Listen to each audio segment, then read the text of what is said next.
Hello, my friend. My name is Dr. Hannah Straight. I'm here at the Rockstar Garage. We're doing a full Carli suspension on this F350 Grandby build.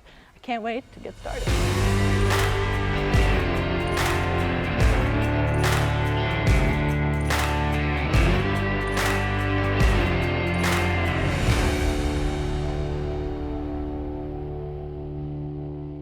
Behind me is my Ford F350, and I've always wanted a truck that will go anywhere. So I brought this in as a stock Ford F350. There was absolutely nothing done to it other than the 4-wheel camper on the back.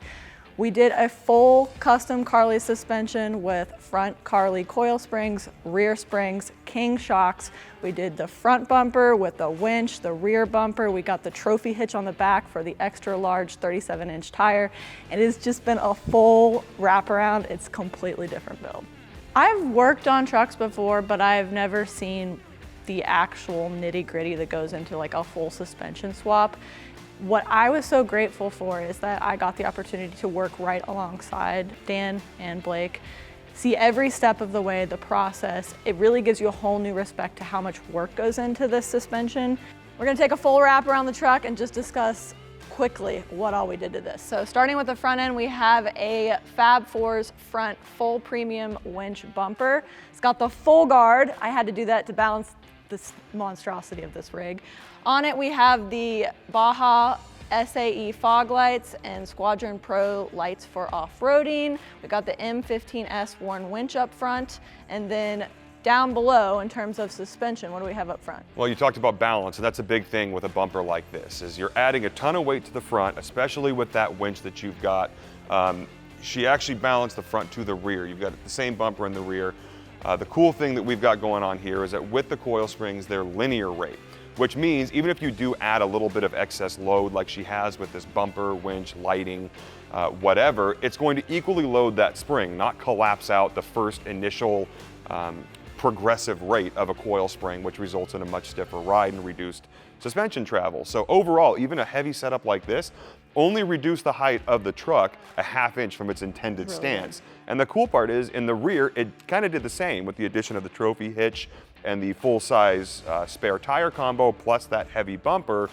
It's loading balanced. So overall, it actually turned out really well. On the test drive, we were really happy with how the shock valving and the spring rates worked.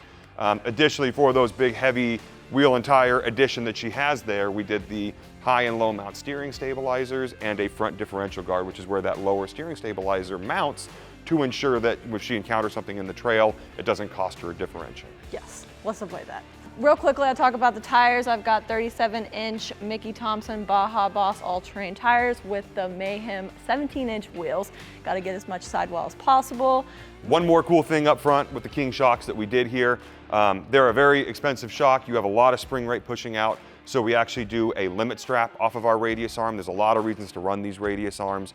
On the 2023, it's not so much a tire clearance like it is on the older trucks, because these trucks can fit a 37-12.5 on a stock wheel, stock suspension. So we just mirror the tire clearance of the factory arm, but it is fully internally gusseted. We use a 17.4 stainless spherical ball center at the back that's serviceable, rebuildable, and friction-free, unlike the bound-up vulcanized torsion bushing that you have in a factory radius arm.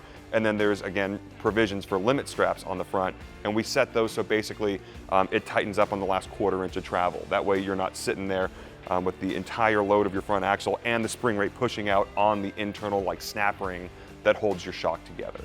So big deal there. Those radius arms add a lot of value to this kit, especially in an application like this where you're taking it off-road and you may intentionally or unintentionally get some air under the tires. I love big tires and wheels, and you just can't get as far out without bigger tires and wheels. 37s are really gonna make a huge difference, and it just wouldn't look nearly as impressive without these, and I couldn't have put that 37-inch tire without that Carli trophy hitch.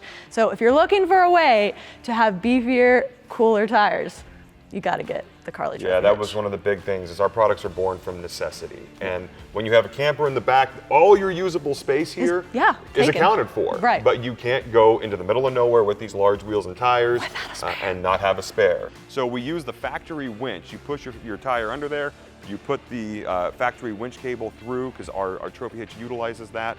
You crank it up into position so that anybody can lift it, which Hannah did herself, and then you take our Carli branded 3-way tie strap, and it goes to D-rings on that trophy hitch to ensure it's locked into position once it does get there. It's a heavy build, but I got the right suspension for it, so. I'm anxious to see how you use it.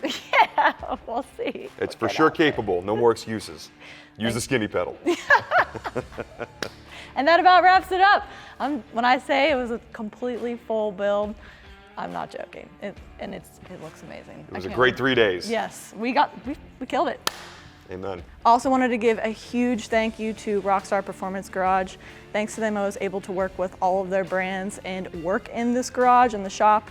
Without them, I wouldn't have gotten that opportunity. The guys here were super friendly, super helpful, and I'm just really thankful for the opportunity. Thanks so much.